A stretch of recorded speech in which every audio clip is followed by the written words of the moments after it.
안녕하세요. 성형외과 전문의 오창현 원장입니다. 사진을 찍거나 거울 볼 때 도드라진 턱선이나 얼굴의 각 때문에 화장을 통해서 쉐이딩을 진하게 해본 경험들 한번 있으시죠? 특히 사각턱이 발달한 좀 각진 네모형 얼굴 같은 경우는 강한 인상을 줄 수 있기 때문에 큰 고민이 될 수 있습니다. 오늘은 사각턱이 주는 강한 인상을 수술을 통해서 어떻게 변화시켜 줄 수 있는지 실제 케이스를 보면서 알아보겠습니다. 첫 번째 케이스입니다. 커 보이는 사각턱과 비대칭이 고민이어서 내원한 분이었는데 얼굴이 각이 져서 모자나 선글라스 같은 경우가 잘 어울리지 않고 헤어스타일 하기도 사실은 항상 좀 부담스럽죠. 그래서 보통은 머리를 올리면 각진 부위가 도드라지기 때문에 헤어스타일 좀 내리는 걸 선호하는 분들이 많이 있습니다. 사각턱을 중심으로 수술을 계획하게 되었는데 사각턱만 수술하게 될 경우에 광대가 좀 도드라져 보일 수 있기 때문에 사각턱과 광대를 함께 수술한 경우입니다.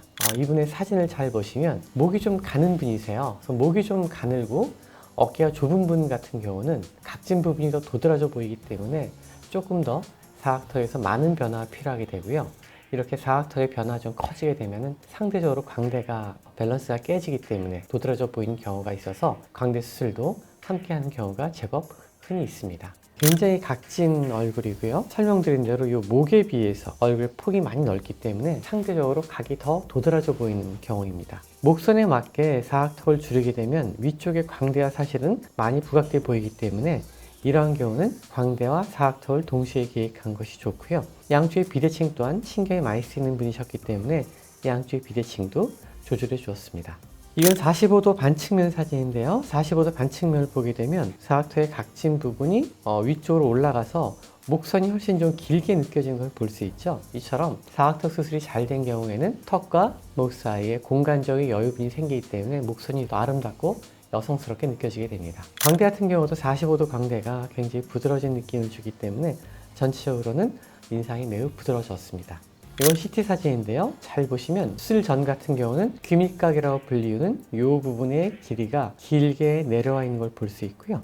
이 부분이 길게 내려와 있다는 것은 귓볼에서부터 턱선까지 거리가 길다는 것을 뜻하고 정면에서 봤을 때 턱선이 많이 사각형으로 보인다는 이야기입니다. 이렇게 많이 내려온 귀밑선을 위쪽으로 좀 올려준 걸 볼 수가 있으시고요. 실절골술을 통해서 턱의 폭을 줄여진 것을 볼 수 있습니다. 또 이 부분이 굉장히 재미난 부분인데 팔자주름이 깊은 분 같은 경우에는 팔자주름이 있는 그 부위에다가 광대나 턱에서 나온 뼈를 가지고 볼륨을 보강해 줌으로써 팔자주름을 개선할 수가 있습니다. 흔히 말하는 귀족수술인데요. 귀족수술이 꼭 보형물만이 아니라 자기 뼈를 이용해서도 좀 더 예쁜 모양으로 영구적으로 해결될 수 있는 CT 영상입니다.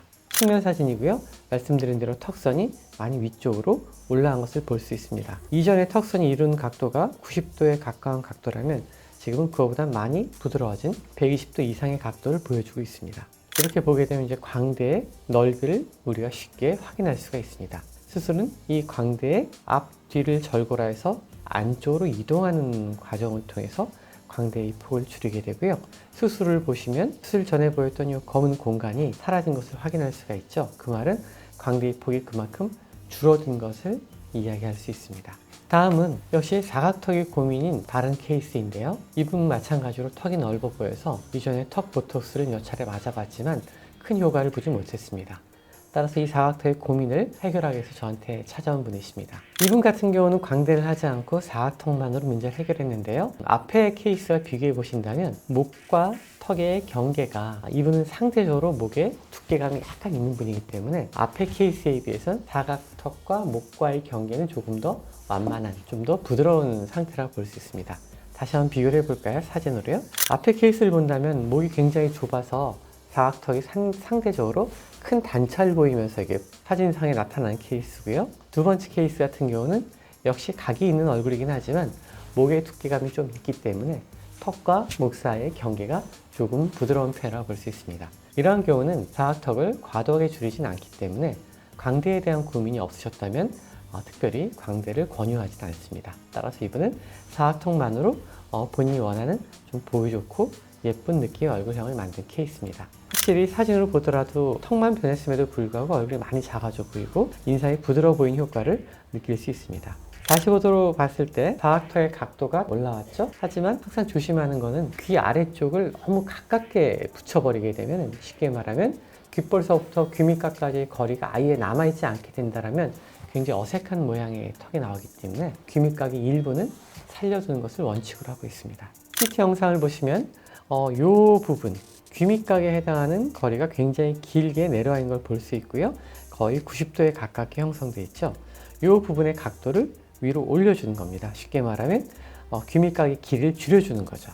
이런 식으로 많이 내려와서 90도에 가까운 귀밑각을 위쪽으로 올려줌으로써 전체적으로 조금 더 완만한 턱선을 이루게 되고 부드러운 모양의 이미지를 얻을 수 있습니다. 각의 변화만이 아니라 바깥쪽에 피질이라고 말씀드리는 부분에 두께를 좀 줄여준 게 정면에서 보이는 얼굴 폭을 줄일 수가 있습니다.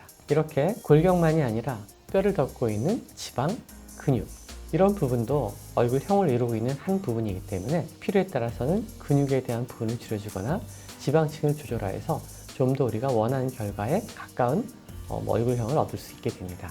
자, 이렇게 두 분의 케이스를 살펴보았는데요. 성형수술이라는 것이 본인한테 맞는 방법을 찾고 꼼꼼하게 계획을 해야 좋은 결과를 얻을 수가 있습니다. 두 분의 경우도 동일하게 각진 얼굴형이긴 하지만 어떤 분한테는 광대까지도 어떤 분한테는 턱만으로도 좋은 결과를 얻을 수가 있었던 경우입니다. 오늘 영상이 도움이 되셨길 바라며 지금까지 성형외과 전문의 오창인이었습니다. 감사합니다.